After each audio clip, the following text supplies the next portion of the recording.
for being here tonight at our school board meeting. We're so happy to have you here. Today is Tuesday, May 13th, 2025, and the time is 7 o'clock p.m. We are convened as the Provo City School Board of Education. We are meeting at Shoreline Middle School, which is located at 1201 West, 890 South in Provo, Utah. And we are going to begin our meeting with a roll call. I'm Jennifer Partridge, Board President. Wendy Dow, Superintendent. Meg Van Wagenen, Board Member. Emily Harrison, Board Member. Melanie Hall, Board Member. Gina Hales, Board Vice President. Terry McCabe, Board Member. Lisa Boyce, Board Member. Devin Daly, Business Administrator. Monica Tuones, Student Board Member. Hutch Fowler, Student Board Member. All right, thank you. We will begin with a motion to start the meeting. Do we have a motion? I move that we convene the meeting. Okay. The business meeting, yes, sorry, I forgot to say that. Okay, motion made by Board Member Boyce. Do we have a second? I'll second. Second by Board Member Hall. All in favor? Aye. Okay, we are now in our business meeting. We are going to begin by turning it over to Board Member Terry McCabe for opening remarks. So the order of events for opening remarks will be the color guard will come and present the colors. We'll all stand, and Assistant Superintendent Daryl Jensen will say will lead us in the Pledge of Allegiance, and then the Shoreline Jazz Band will play the Pledge of Allegiance.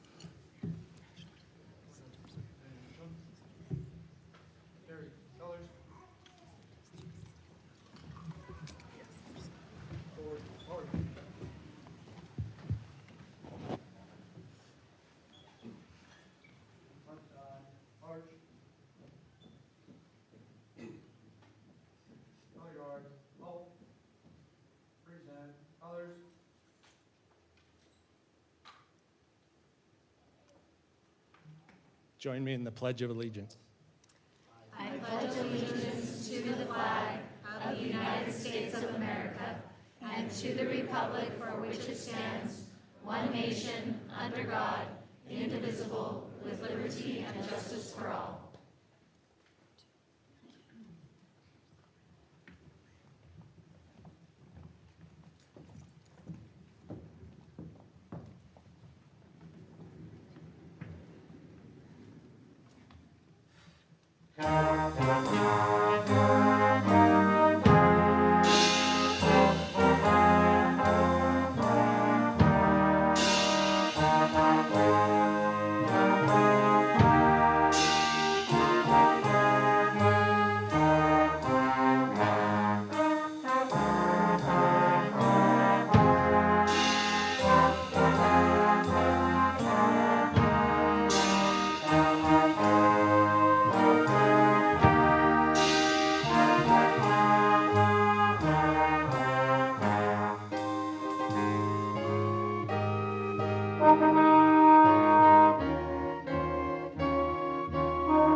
All right.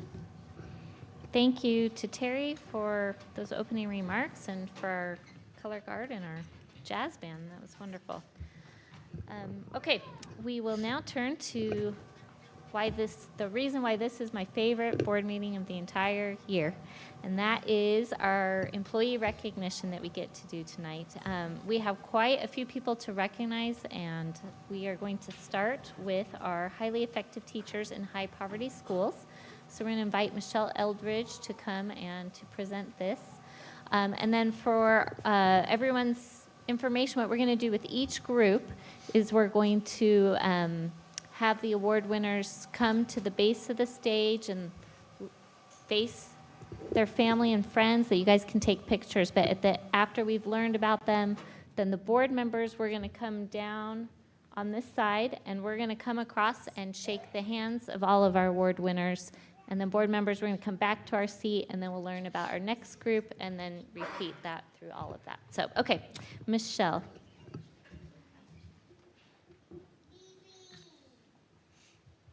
Okay, we have a presentation to start here, so we'll wait for that to come on up. There it is. All right, I'm happy to be here as well tonight. This is one of my favorite things to do during the year. I want to give you a little information about what this award or incentive is, just for some background knowledge, and would like to thank our school district leadership team as well as our board for continuing with this incentive. It is a choice for the districts to choose to participate. This program is called the Effective Teachers in High Poverty Schools Award.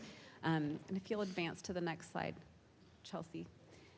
And let me just, a little bit of background. This is state rule, Senate Bill 222. Schools that qualify in the state are highly impacted schools.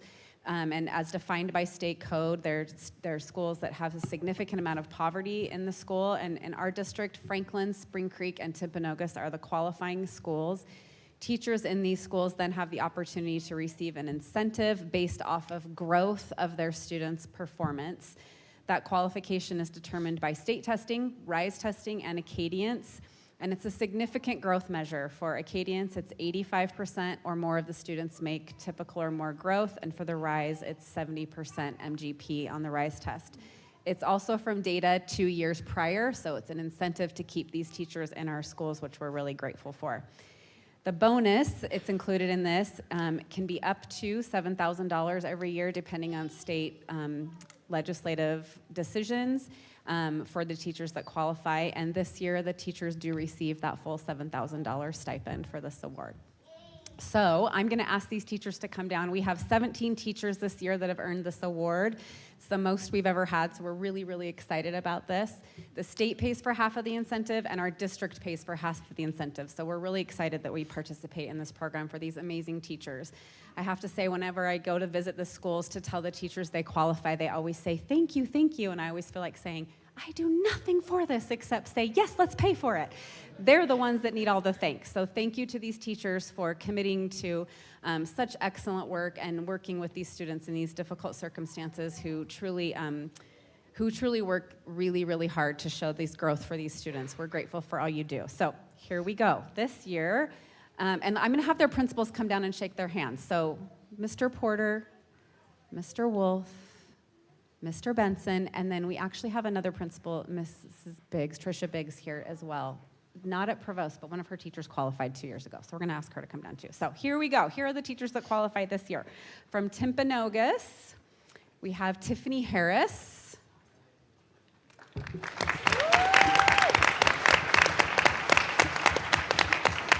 And then currently now at Provost, but she was at Timpanogos when she earned this, is Ashley Ames.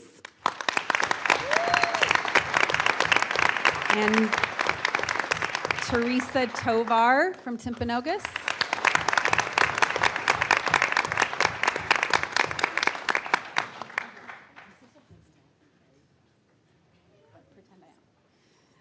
Cassidy Chadwick from Timpanogos.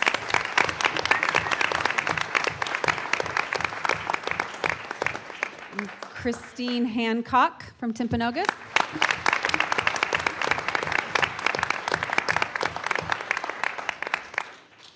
Sharon Anufe from Timpanogos.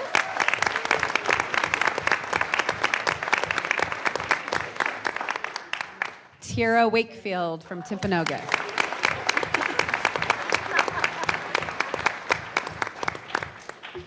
Ramona Johnson from Timpanogos.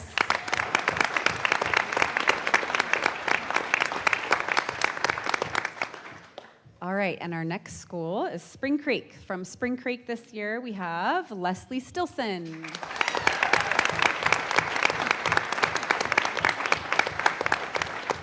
And Linda Rossiter.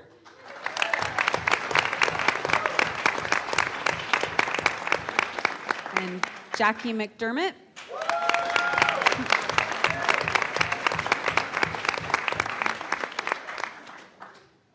Marin Clayton.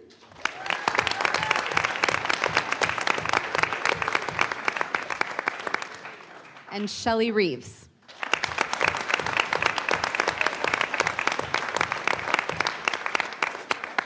And then from Franklin Elementary School, we have Erin Collins.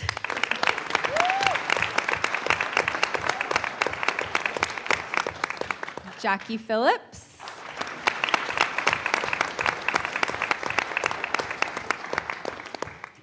Emma Garner.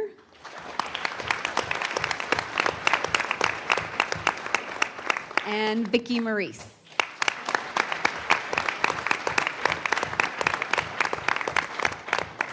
Thank you, everyone. School board, if you want to come down and shake their hands. Thank you, teachers. Phenomenal work. We're really excited for you.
All right, teachers, stay up there till I say you can leave.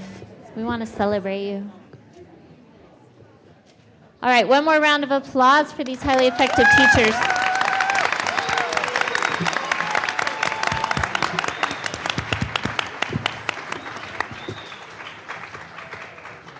These specific schools have some extra challenges that our other schools don't have, and these teachers are achieving fantastic results for any classroom, let alone for a highly impacted one, and that's a lot to be proud of. So, okay, now we will turn it over to Glenn Lockwood, who is going to present our Teachers of the Year.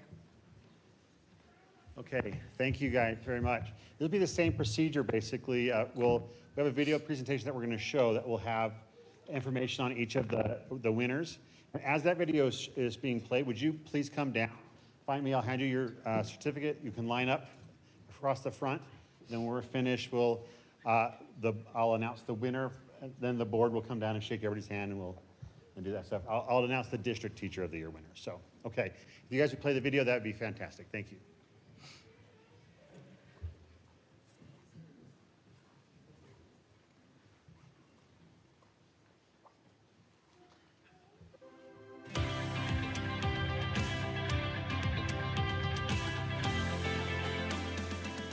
Katie Davis, Amelia Earhart Elementary. Katie blends meticulous classroom management with genuine care, creating a nurturing space for student growth. She incorporates targeted assessments and student feedback effectively and co-founded the school's musical theater program. Her advocacy and holistic approach profoundly impact her students, colleagues, and community. Taylor Kinsey, Canyon Crest Elementary. Taylor's student-centered, data-driven teaching actively engages students by connecting new concepts clearly to prior knowledge. Her collaborative spirit fosters strong support networks among colleagues, families, and students. Taylor's relentless positivity and dedication ensure every student's success, even amidst challenges. Holly Patching, Edgemont Elementary. Holly's dynamic teaching and creation of Edgemont Space Lab captivates students' imaginations and enhance critical thinking. She leverages community experts for real-world connections and leads key STEM committees. Holly's creativity and heartfelt commitment nurture each student's potential. Cassidy Diamond, Franklin Elementary. Cassidy's leadership and flexible, data-driven instruction greatly impact Franklin Elementary. As kindergarten team lead, her collaborative approach strengthens school culture. Cassidy enthusiastically celebrates students' personal achievements, demonstrating genuine pride in innovative teaching practices. Shane Rowley, Lakeview Elementary. Shane is beloved by students, parents, and colleagues alike. Known for his unique sense of humor and genuine care, Shane personally connects with each student, never forgetting a birthday or special event. His engaging classroom experiences, including sharing his passion for raising pigeons, have made him an unforgettable teacher. Shane's extraordinary commitment leaves a lasting impression on his students' lives. Jenny Johnson, Provost Elementary. Jenny is a dedicated educator known for her nurturing classroom environment and innovative teaching methods. She carefully tailors instruction to meet diverse student needs, fostering both academic excellence and emotional well-being. Jenny's collaborative spirit and genuine care significantly enhance the school community, inspiring confidence and enthusiasm in her students. Kathy Messenbrink, Provo Peaks Elementary. Kathy demonstrates exceptional leadership, mentoring teachers, and navigating diverse classroom challenges. Her structured lessons and inclusive classrooms support extraordinary academic progress. Kathy's genuine connections and instructional excellence ensure every student feels valued and capable. Heather Wrigley, Rock Canyon Elementary. Heather combines warmth, innovative teaching, and leadership in literacy and technology initiatives. Her classroom environment fosters meaningful relationships, academic achievement, and personal confidence. Heather's teaching promotes kindness, collaboration, and respect among students. Jessica Kempter, Spring Creek Elementary. Jessica coordinates STEM initiatives, guiding students through innovative, curiosity-driven projects. Her collaborative spirit supports district-wide curriculum development. Jessica creates a nurturing classroom atmosphere, emphasizing confidence, critical thinking, and creativity in every student. Tadeo Peralta, Timpanogos Elementary.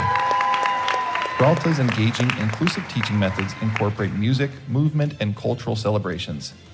His leadership in bilingual education fosters joyful, effective learning.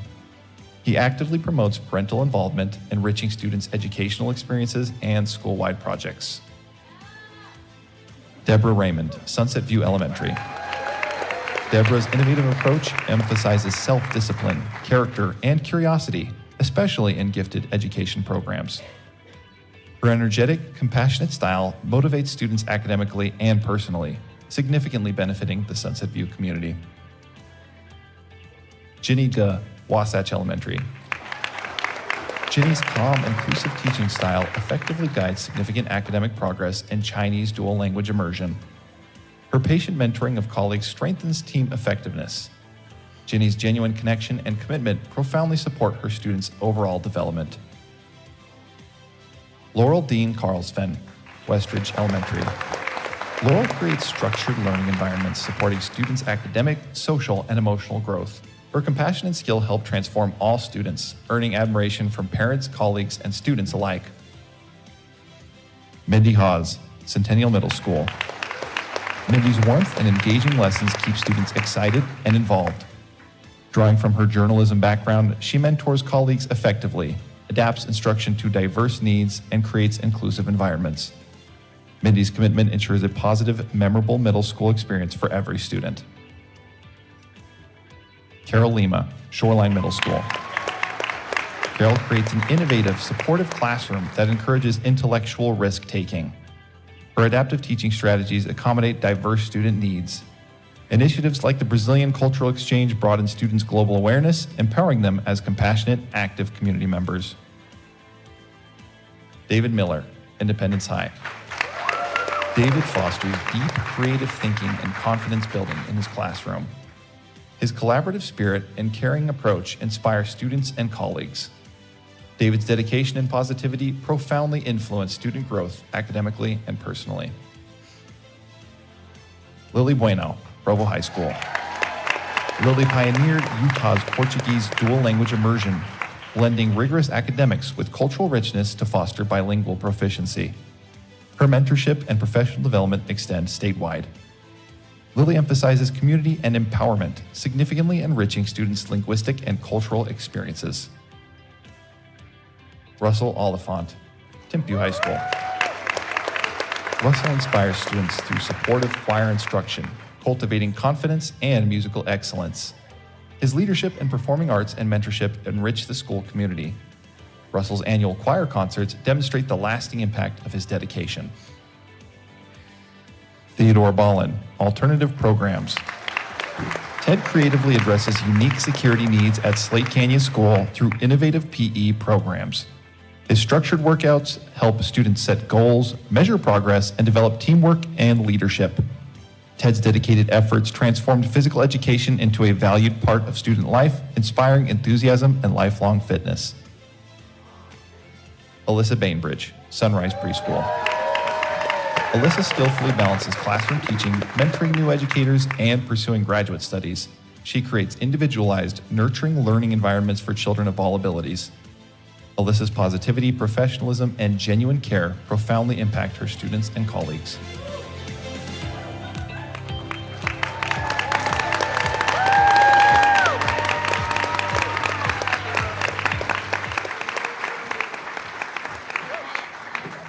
Okay, I have an opportunity I get to read all of their stuff when they first come in, and then we all do a voting on it, and it's been awesome to see it every year. They all do such a great job. I wish we had $7,000 to give to you like the other organization. It doesn't quite work out that way, but it's awesome. And we vote on it as a board.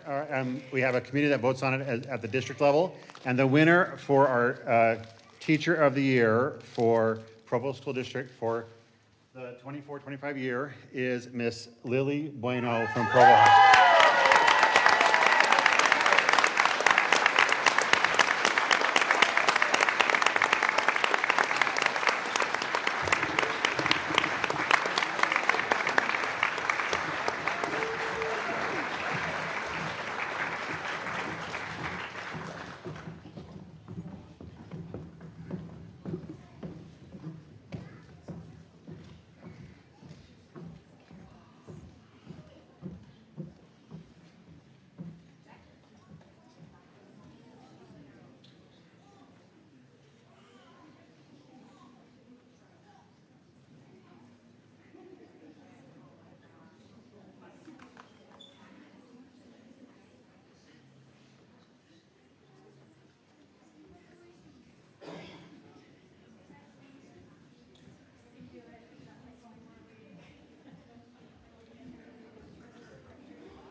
All right, let's give them another round of applause.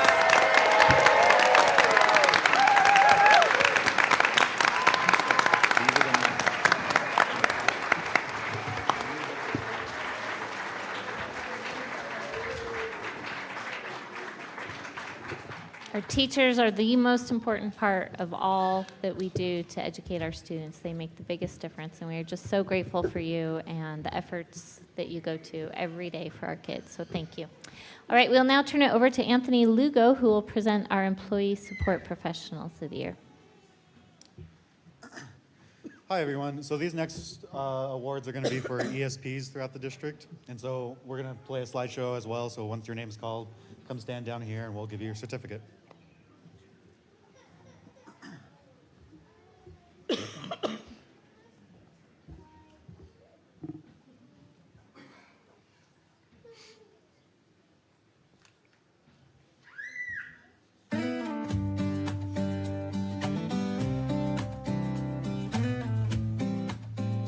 Forrest Hassel, Canyon Crest Elementary. Forrest builds strong relationships with students and families, shaping a school culture of respect and connection. He learns each student's name, treats everyone with kindness, and models what it means to care deeply. Students look up to him, not only as a staff member, but as a trusted role model. Amber Coyne, Lakeview Elementary. Amber is a steady presence for dozens of students that come her way. She manages both scheduled and walk-in wellness breaks, offering calm, consistency, and care to up to 70 students daily. Her compassion and reliability uplift the entire school, making her an essential part of the Lakeview team. Sarah Hill, Lakeview Elementary. As the interventionist, Sarah identifies students needing extra help and then trains and coordinates aides to deliver that support. Sarah is always positive and generous with her expertise. She is a kind, steady presence in students' lives and a trusted support to her colleagues. Anthony Ritchie, Student Family Advocate, Oak Springs. Anthony is a mentor, advocate, and problem solver. He leads the check and connect process and supports staff in mentoring students. He works closely with secondary students, helping them set meaningful goals as they transition back to their home schools. His work changes lives every day. Julie Butler, Wasatch Elementary. Butler works tirelessly to support every first grader. She manages over 75 students, bags books twice a week with careful records, helps teachers track reading progress, and more. She always works one-on-one with students who've missed class to help them catch up. Her kindness is unmistakable. Students love to share their lives with her because they know she truly cares. Larry Cook, Centennial Middle School. Larry is the heart of Centennial. His behind-the-scenes work keeps the school safe, clean, and welcoming every day. Known for his kindness and dedication, Larry builds strong relationships with everyone, modeling teamwork, pride, and what it means to care deeply for a school community. Jason Espinoza, Shoreline Middle School. Jason is the reason our building runs smoothly. From keeping Dixon going far past its prime to supporting Shoreline's transition, he did it all with quiet reliability. He responds to every concern with care and treats his team with respect. He also inspires students with his passion for history, even chaperoning summer trips to Boston and Washington, D.C., showing that learning doesn't end in the classroom. Ramey Hunt, Shoreline Middle School. Ramey brings both warmth and professionalism to everything she does. She is kind, approachable, and always clear about expectations, supporting staff and students through every challenge. Her balanced leadership fosters a culture of trust and care. Lily Lopez, Independence. Lily's students know they are loved because she's always there for them, offering support, encouragement, and a listening ear. She arrives each day with a smile, ready to be a friend to anyone in need. Her love and patience shine through in all she does. Independence is a better place because of the light Lily shares with students and staff alike. Susan Miles, Provo High. Susan balances support and structure to help students stay engaged in their learning. Her consistency earns lasting respect. Many students come to thank her as they grow. She brings poise and professionalism to every challenge and is a deeply reliable part of the Provo High team. Linnell Moore, Provo High. Linnell's efforts have expanded internship opportunities from just 6 to over 50 students. She connects with local partners and thoughtfully matches students with career experiences. This year, she organized 3 major career fairs, bringing in over 50 professionals. Her reliability and drive are unmatched. Jerry Golding, Skilled Maintenance Grounds. It's a pleasure to recognize Jerry as an essential member of our team. He always brings positive energy to work. He's very friendly and welcoming and a vital part of our team. He takes pride in whatever he's doing. He is amazing at keeping the equipment he uses clean and well maintained. I am grateful to work with Jerry.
All right, we can't do the work we do to educate our students without all of our support professionals to keep everything running smoothly behind the scenes and working with our students, and we just appreciate you. Let's give them one more round of applause.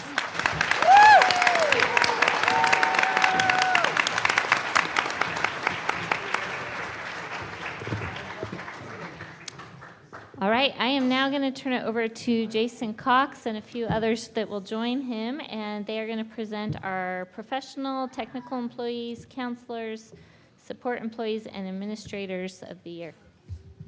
Yeah, thank you so much for coming tonight. We have a wonderful group. We have another video. We'll do the same kind of process. As we watch the video, we want to invite them down to go ahead and congratulate them and give them their award. So let's go ahead and start the video.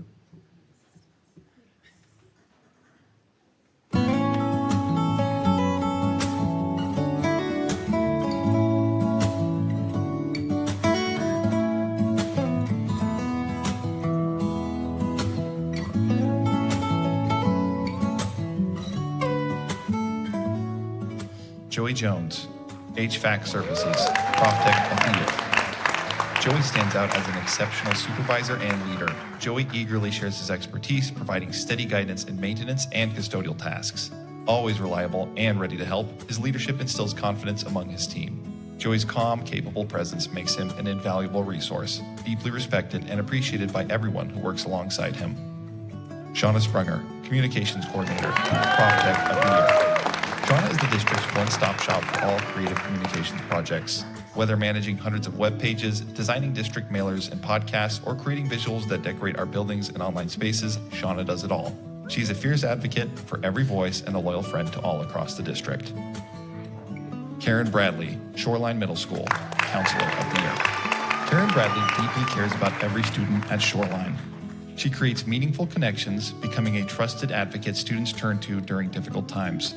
Karen collaborates closely with counselors, teachers, and administration, often supporting colleagues professionally and personally. Constantly seeking self-improvement, Karen's leadership and compassion make her invaluable to her students and peers. Tia Hayward, Timpview High, Support Staff of the Year. Tia is known for her warmth, humor, and dedication. Always professional and organized, she tirelessly supports students and colleagues, efficiently handling complex tasks with ease. Tia creates a welcoming environment, offering advice, treats, and even homemade goodies.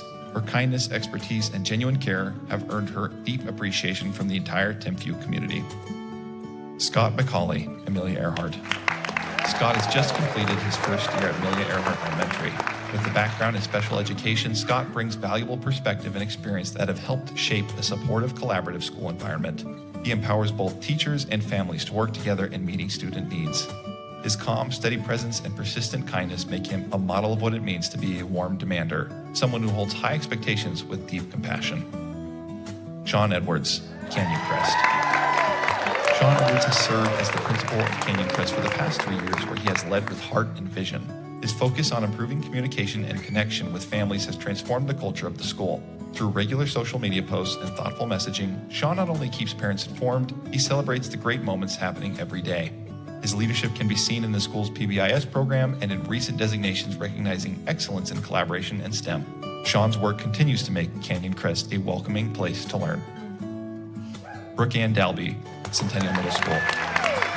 Brooke Ann leads with heart, clarity, and an unwavering focus on students. As principal of Centennial Middle School, she fosters a culture of belonging, trust, and high expectations. Known for her presence in the hallways, her data-informed leadership, and her deep care for all students, especially those facing challenges, Brooke empowers her staff through strong communication and shared purpose. Whether advocating for instructional time, supporting students with disabilities, or simply walking the halls with a smile at her walking desk, Brooke Ann is the kind of leader who sees every child and brings out the best in everyone around her. Suzanne Parker, Timpview High School. Suzanne Parker is known across Timpview for her steady presence, thoughtful leadership, and deep commitment to students and staff alike. Beloved by staff and students across the school, she exemplifies what it means to be both an advocate and an ally. She listens carefully, responds quickly, and leads with fairness and care. Suzanne supports teachers while championing students, ensuring that everyone feels seen, heard, and valued. Her consistency, professionalism, and compassion make her a cornerstone of the Provo community and a trusted leader among her peers.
think you can see why it's my favorite meeting of the year. It's just so inspiring to hear all the wonderful, not only to recognize you, but to hear a little detail about each of you and why we're just so proud to have you in our district. So let's give these winners another round of applause.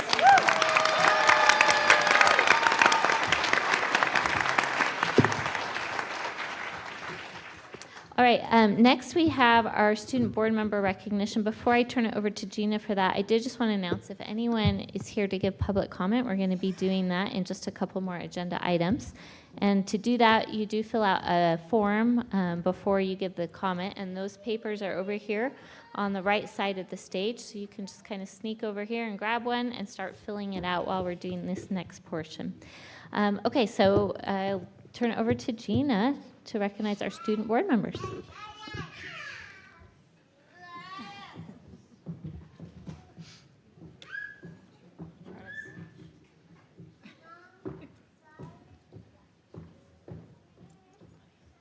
All right. We have today recognition for our student board members. Many of you here may not even realize this program that we have. We have 2 students, raise your hands, who sit with us as the board and give us feedback. They also run what we call the Student Advisory Committee.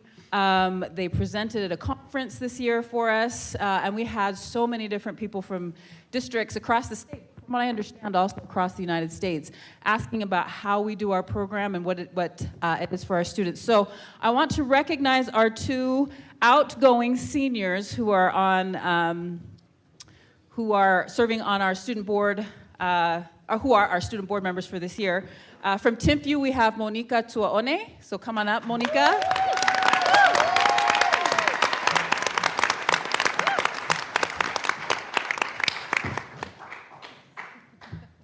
And from Provo High, we have Hutch Fale. Come on up, Hutch.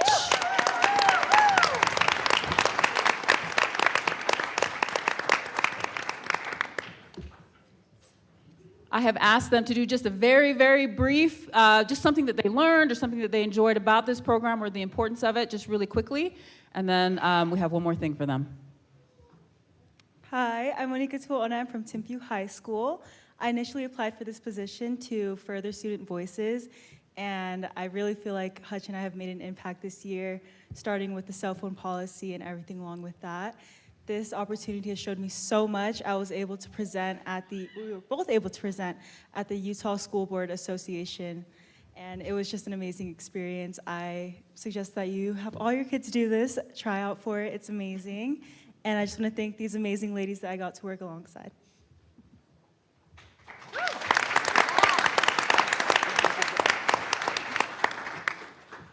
My name is Hutch Follett. I'm the student board member from Provo High.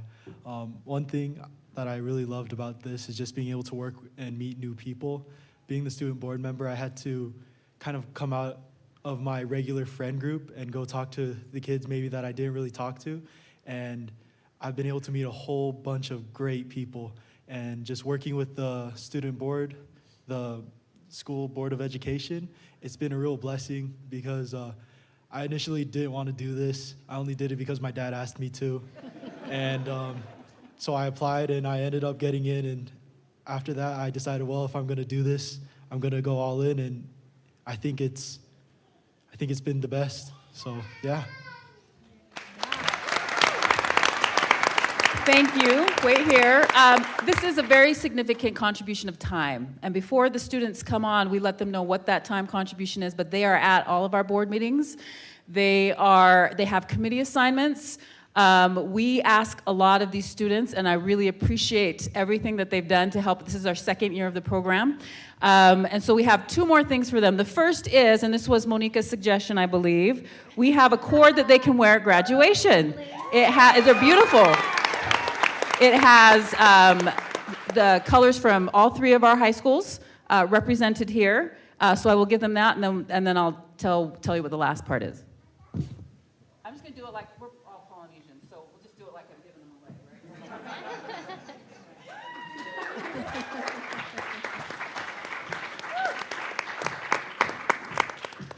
And the last part of this is they each get a $1,000 scholarship to whatever higher education or whatever the next phase of their life is.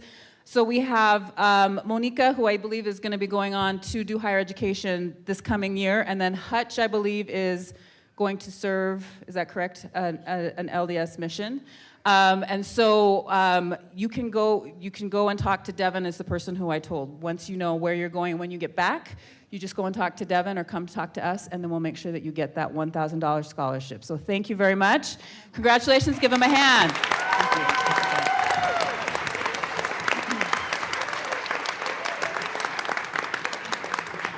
So what we also do at this meeting is announce our incoming student board members. So we have Rachel, who's at the back. If Rachel will make her way down here and also prepare to say something really quick, just like the other two did. So Rachel is our Timpview student board member. We are still working on our Provo High student board member. We have some, it's coming, it'll be there soon. So we'll have Rachel come up. And Rachel, I neglected to ask you, I don't have your phone number either, but how to say your last name. And I did not want to butcher it, so will you tell us your last name? Rue. Rue, okay, I would have said it wrong, so it's a good thing I didn't try. So Rachel is, she was served on our student advisory committee last year. She applied and was appointed to be our student board member from Timpview High School for the upcoming school year. Would you mind just telling us maybe why you applied for it and why you think this is important? Of course. So first, I was just nominated by our school just to be part of the student board advisory council, and I did not know what it was about, but I decided that it was a good opportunity to find out more about our student, like getting our student voices into the board members and learning about the administration.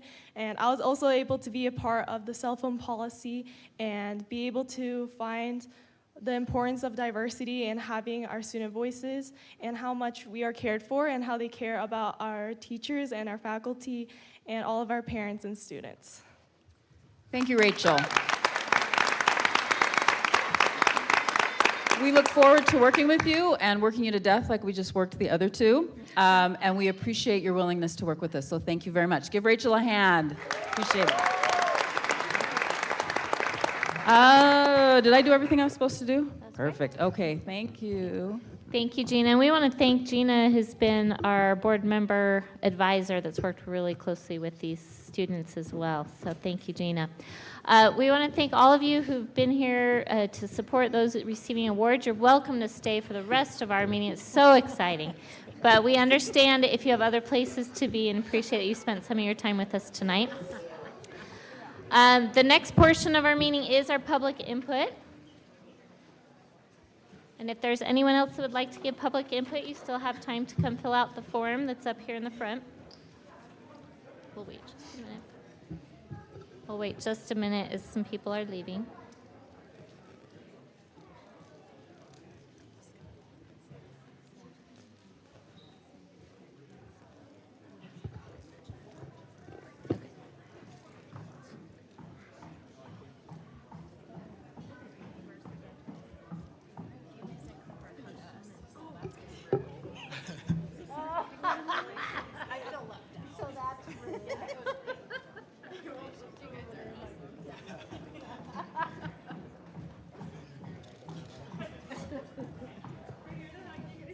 Oh.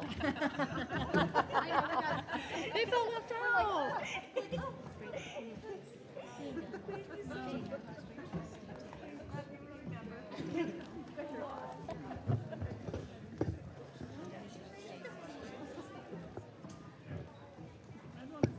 All right, we'll go ahead and move on to our next item, which is our public input. And so we'll have you just come up and say your name and the elementary boundary in which you live, and then you have a couple minutes to share your remarks. So Eric West, we'll call you up. Eric West, are you set? Yeah, oh, sorry, there's a microphone right here.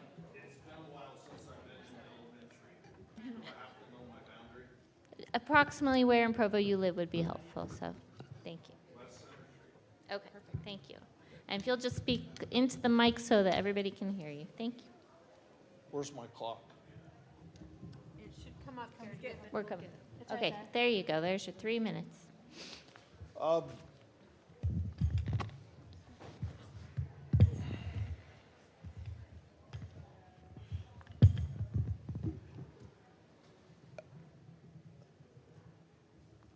Aren't there 50% males in the Provo School District? And I don't see any males on the board. I learned from my mom. She educated a family of 5 when my father was killed, and she was a widow for 44 years with a 6-month-old baby, and we found out the chemical engineering accident happened at work. And my sister with 2 masters and a PhD found out for me that it wasn't April Fool's. And my mom's outread the family. My 3 sisters are chemical engineer, mechanical engineer, and 2 masters and a PhD. And I was asked what I do. I said, I brag about my sisters. But I also know what goes on in the schools. I've worked in 5 different school districts, and it scares me. And it took me 18 months to get my son's principal that just turned 30. My son just turned 30 in April. It took me 18 months to get my son's principal to fly the United States flag. So I knocked on her door again the morning of 9/11. And my wife said, oh, this morning's not a good day to bother her. I said, no, it's the perfect teaching moment. And then I finally got the flagpole fixed. And then the Mexican that claimed no inglés, and he snarled the flag up like a ball of paper. I confirmed through 5 other sources that he spoke English. He just wanted to act stupid to me. So I continued my knocking at the principal's door. And after 18 months, the 5th graders learned how to fly the flag. And it was up and it was down. And it was done properly through 5th graders. But the principal wouldn't have done that just because of me. She felt bad when she's the only one in the neighborhood not flying the flag. I've had 4 United States flags ripped off my house. I've been fired from a school. After I graduated from BYU, I self-sponsored myself through Utah's Police Academy and California's. When I'm supporting my family, 95% of cops get paid to go to school. I supported myself. One of the guys had a master's degree from engineering in California, and he put the flag and hung it in my bag and put it on my door. And he said the U.S. Constitution was based on the Constitution of Iran. I said, really? Well, it works in America. And there's a lot of things that aren't being taught to our children currently. Thank you for your comments, Mr. West. We appreciate you being here tonight. Is there anyone else here to give public comment? All right, seeing none, we will close that portion of our meeting.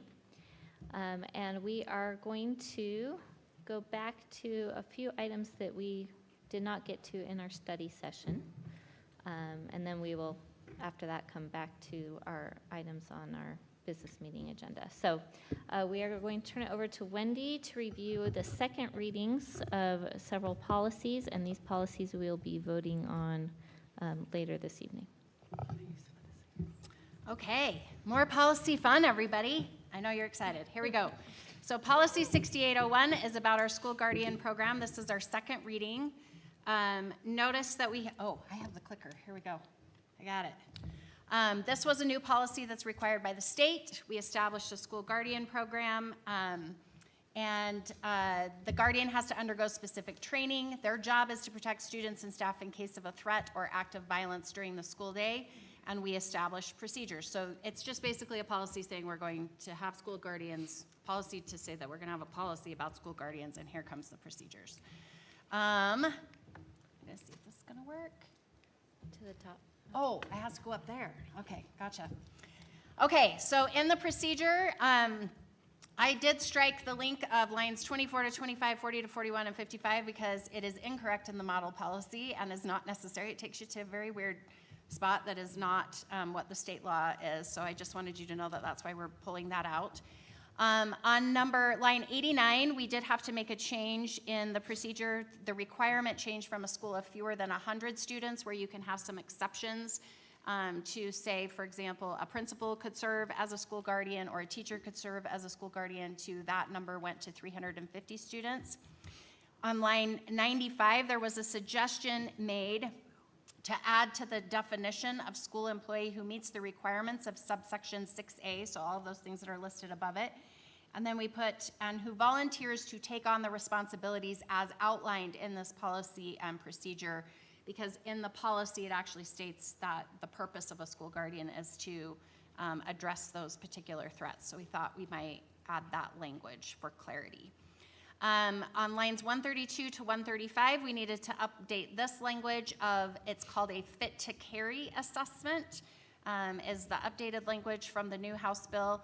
And then in line 227, we started to clarify the compensation, that they're reimbursed one time for a gun, and then they're reimbursed each time they have to go through the, I don't know what you would call it.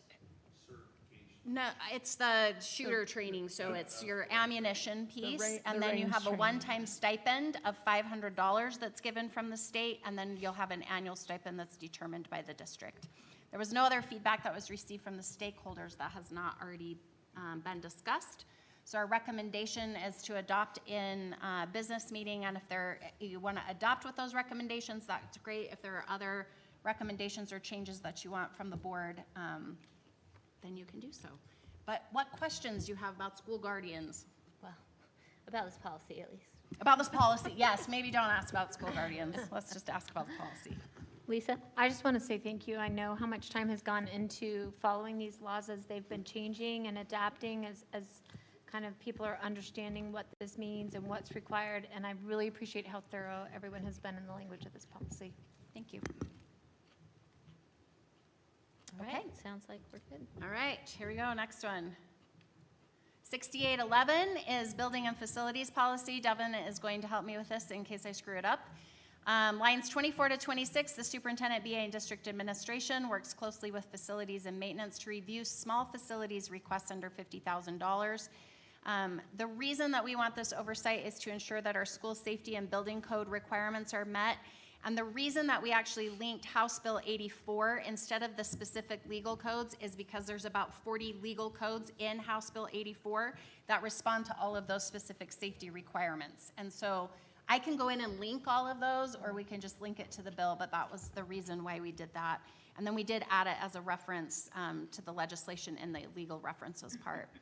On line 48, we had a question about adding a sentence about how work orders are prioritized. Our district recommendation was to not necessarily put that in there because we got concerned that we wouldn't be able to anticipate every single scenario, but we do meet with facilities and maintenance monthly and prioritize and go through those work orders. And large projects still go to Capital Facilities Committee. So questions about 6811? I'm just wondering on that HB 84, if we can add the year. Oh, because yes, right now absolutely. It just says 84. Yep, you betcha. So clarity there. Anybody else? think? I did. Go ahead, Terry. I just wanted to make sure that Jeff and his team has read this to make sure, because they're the ones who are going to be implementing it. Kyle is the one. Kyle. Kyle and his team has seen this. Okay. But thank you. I appreciate that you want feedback from the people who the policy is actually affecting. And is it my understanding this, we're already doing this, we're just Yep. putting it in policy, Yep. but we already do? That's Okay. correct. Great question. Our next one is 6750, which is our district emergency response plan. It just formalizes in policy as required by state statute what we already have in place in terms of a district emergency response plan. It includes that each school has to have one, and each of our sites actually have to have emergency plans. There was a question on line 124 about the public notice of the plan. I asked Jason Garrison about this. Every school has a school safety team. They provide a summary of the plan. Anyone who's requesting that information can talk with the principal about that, but we are cautious about sharing specifics about what those plans are for obvious reasons. And so our recommendation is we go ahead and approve that policy as it aligns with our practice and requirements from state law. Any questions? I did. As long as we're sharing this with the fire department and the police department, right? Because Yes. that would be important. Yes, they have to sign off on it. Okay. Can I clarify then? So letting, like, the school communities, parents, families, it's just basically like letting them know we do have a plan. We're not necessarily sharing the details, right? We would share details like for reunification, Yes. for example, if there was an emergency where we were having to move students off-site, those specifics would be shared. We do even have to be a little bit careful about what that even looks like in terms of you don't want someone creating a false alarm and then them utilizing the reunification plan to put students at risk. So it's mostly about how do we communicate the information, how do they know they can get in touch with their children, what are the processes that we communicate back and forth, so. Great question. Okay, 7150, which is district website content. This is to create guidelines for the creation, maintenance, and publication of content on our district, school, and department websites. We did receive feedback from the content managers. We incorporated that feedback into the policy, which you'll see in blue. Throughout the policy, we changed the language from the specific version of website accessibility to current web content accessibility guidelines. You can see an example of this on line 88. And we will always post the latest version on the public relations website as to what that is, because even just in doing this policy, it's already been updated and changed. There was a suggestion on line 162 that everything from this line forward be established in a procedure instead. We can certainly do that if we feel like the policy is good, and then because it's really talking about the auditing procedures and all of those processes, we could certainly do that. So in your motion, you could just say from lines 162, we would put that in a procedure. We're good either way. It is more detailed and a more thorough policy than what we traditionally have. We usually do save those details for our procedures. We did provide greater clarity based on Melanie's feedback. Line 41, it said regularly, so we changed those to either weekly or monthly, depending on the situation. And then lines 271 through 275 was at the suggestion of a principal to make sure that we're being cautious about what we're promoting on our websites to stakeholders, and that we don't use our websites to advertise for commercial entities. So adopt the policy either as is or with the separation of the audit information. I don't know what you guys think about that. You guys can discuss it. We didn't have a chance to talk about it in study session, so. Questions? Any thoughts? Yeah, I mean, is that, I guess, my understanding in general is that we put it into procedure if it's something where, I don't know, it's maybe something that can be updated more easily, et cetera. Like, if this feels like it's just the way it needs to stay, I don't mind leaving it in policy just for the sake of ease almost. I mean, I guess it's not hard to put it in procedure. Someone explained to me why specifically they would like that in procedure versus policy, maybe. It seems to me that just to be consistent with their other policies, right? Where we, kind of how we, what's in the policy versus what's in the procedure. Yep. I think the reasoning is that we have the audits listed out and what they're specifically looking for. It is possible that those things could change over time, that there could be something else that we have to add in there that the audit might include, and it does make it easier if we put that into procedure to do it that way. This was just given to us because of the OCR complaint, and so we just adopted it, and we didn't really, I'm gonna be really honest, Caleb and Shauna and I didn't really think that through, so we just thought, this is awesome, so whatever way you would like to go, but that would be a good reason to Would put that those also move pieces. the legal and ethical standards then Yes. into procedure versus? Okay. It's still binding, so it still Right. works. Right. Anyone have strong thoughts, feelings about that?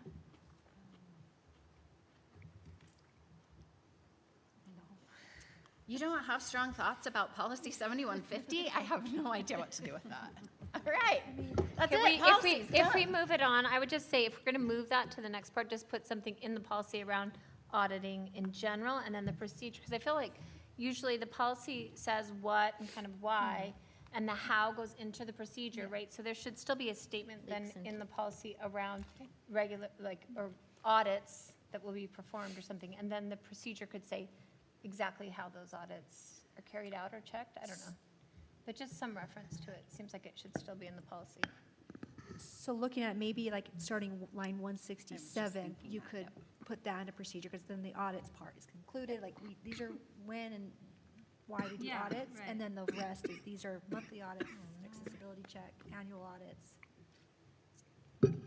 So it sounds like we're leaning Yeah. towards That makes sense. putting that into a procedure, but we'll need to add a line or two. Or I we're think you're keeping it? actually We're just keeping okay. it? Yeah, just Okay. keep the audits 167 description down. in the policy itself and And then then start link. with the process of the monthly Okay, audit in the procedure. so is that, Line 167 on would be the Yeah, procedure. that makes sense. okay. Yeah. Is that a basic enough change that we can vote on it tonight and say with changes approved, or do we need to work it through and bring it back next month just to be sure? Seems pretty clear I cut to mean, me. It seems clear cut. see, is it I- clear I cut think- enough? I think it's pretty clear. Okay. I think we're okay. Okay, Okay, great. policies, check, done. Okay. We'll be voting on that in just a little bit. Let's go ahead and do the next agenda item from our study session, which is just to go over any questions from our consent calendar. Who has a question? Does anyone have a question? I emailed mine to Devin, sorry. Yes. Oh, Awesome. I totally did. I'm so sorry. Okay. I'm eating my food. I was just like, wow, Terry got her questions answered Everybody's already. looking Good. at Terry like, what? I'm sorry. Sorry. Okay. I understand. Sorry. I like Okay. Okay. My is this the last payment for Shoreline? Because I saw it in there. Yes. Yay! should be the last payment. Yay! That was the last of the change orders. Sweet. Okay.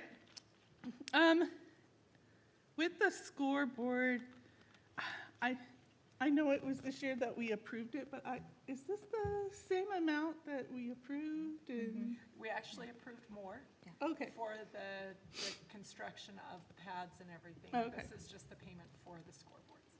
Oh, okay.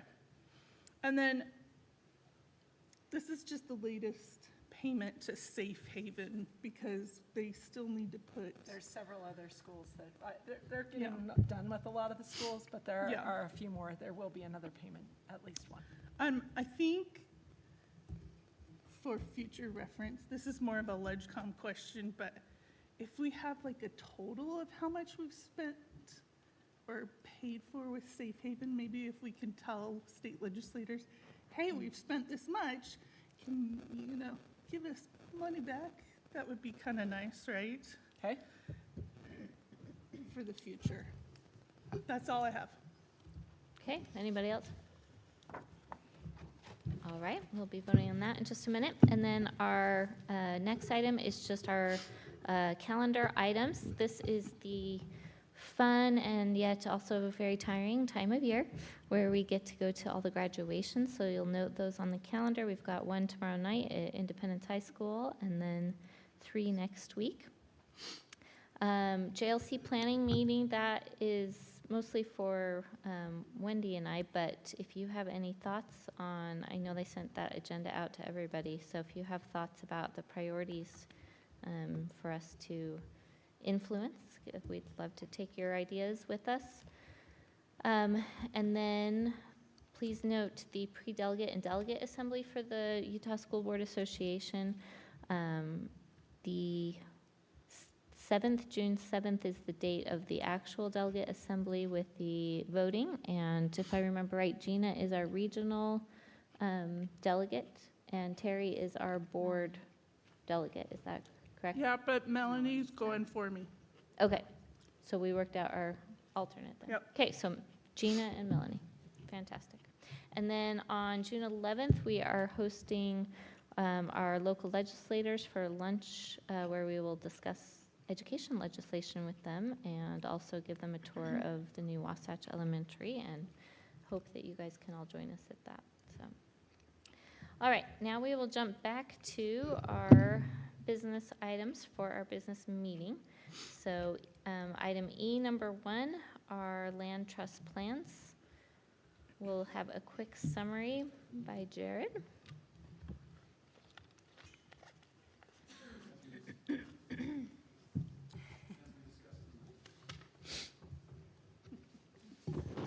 As we discussed in the study session, you have the land trust plans from each of our schools. Since we met, we've actually added the other 2 schools that were missing before. Procedurally, you as a Board of Education have to approve those plans in a public meeting, and then we can forward them on to the state website, which would then allocate those resources for the next school year.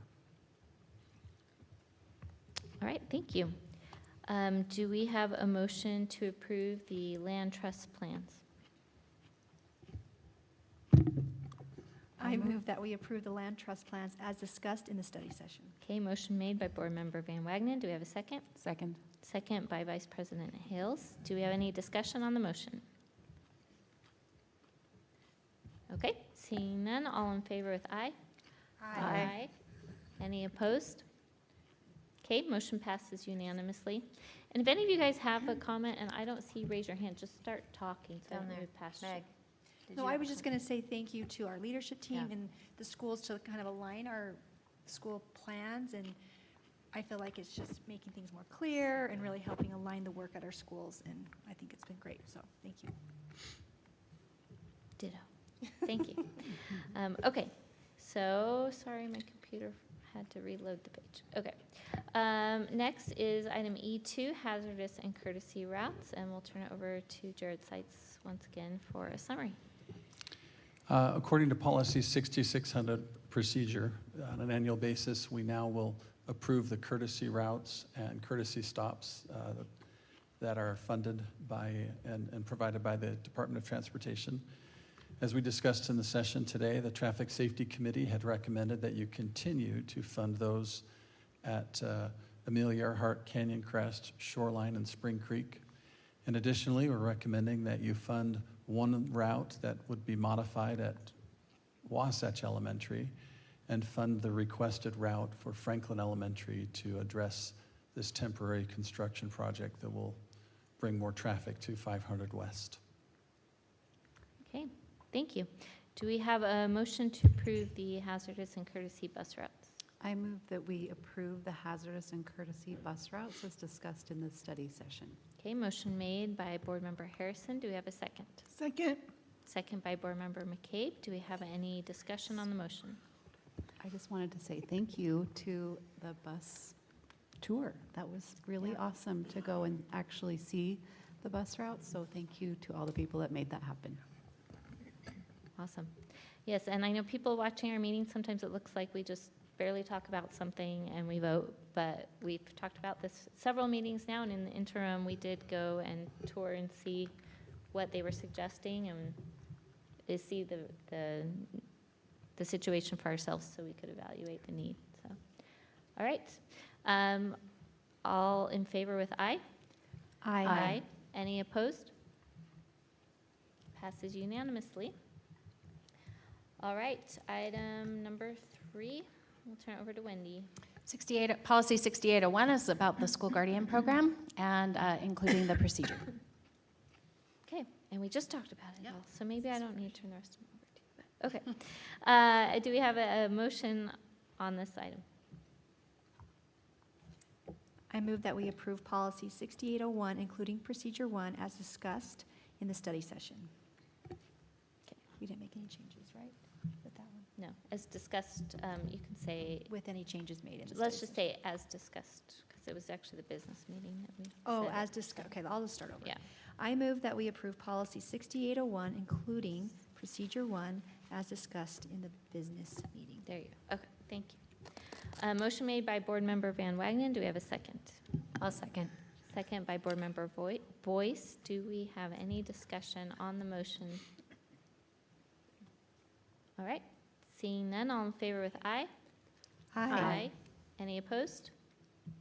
All right, that passes unanimously. Our next item is policy 6811, building and facilities. Just establishing our policy for the work order system and how we do projects that are under $50,000. Thank you. Do we have a motion on this item? I move that we approve policy 6811, building and facilities as discussed. Okay, thank you. Motion made by Board Member Boyce. Do we have a second? Well, second. Second by Board Member Hall. Any discussion? All right, seeing none, all in favor? Aye. Any opposed? That passes unanimously. And that brings us to policy 6750. Requires us to have a district emergency response plan, which we do. This just puts us into compliance with the law and into our practice. Thank you. Do we have a motion to approve this policy?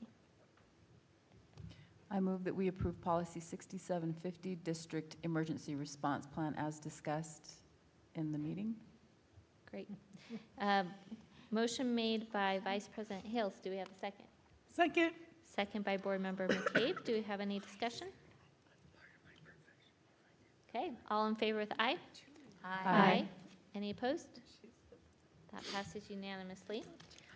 Now, item F, the consent calendar, which we just discussed. I just want to say that we forgot to put 7150 on the business item, so we'll go ahead and separate that into procedure and put it on the business meeting for next time. So it was actually a blessed mistake. There you go. I was thinking, Still missing one, okay. yeah. Yep, okay. Well, good. Yeah, worked out. All works out. Okay, do we have a motion to approve the items on the consent calendar? I move that we approve the items on the consent calendar. Okay, motion made by Board Member Hall. Do we have a second? I'll second. Second by Board Member Van Wagenen. All in favor with aye? Aye. Aye. Any opposed? My eye was in favor. Okay. That passes unanimously. We're all an aye. Okay. Now we come to the portion of our meeting where we have the opportunity to hear reports from various people. Do our student board members have a report tonight? Student board members, do you have a report tonight? It's okay if you don't. It's just on there in case you do. Just thank you guys. Okay. And they I also want to graduate say next thank week. you. There you go. Thank you guys for all that you've done this year, and we wish you the best of luck in your next adventures. So, okay, Devin, do you have a business administrator report tonight? I will also, in the interest of time, say thank you to everyone. It was a great meeting, and I love the meeting where we honor all of the teachers. So Okay. It was great. Thank you. And we know Devin and her team are working super hard this time of year with all the budget things, so thank you for that.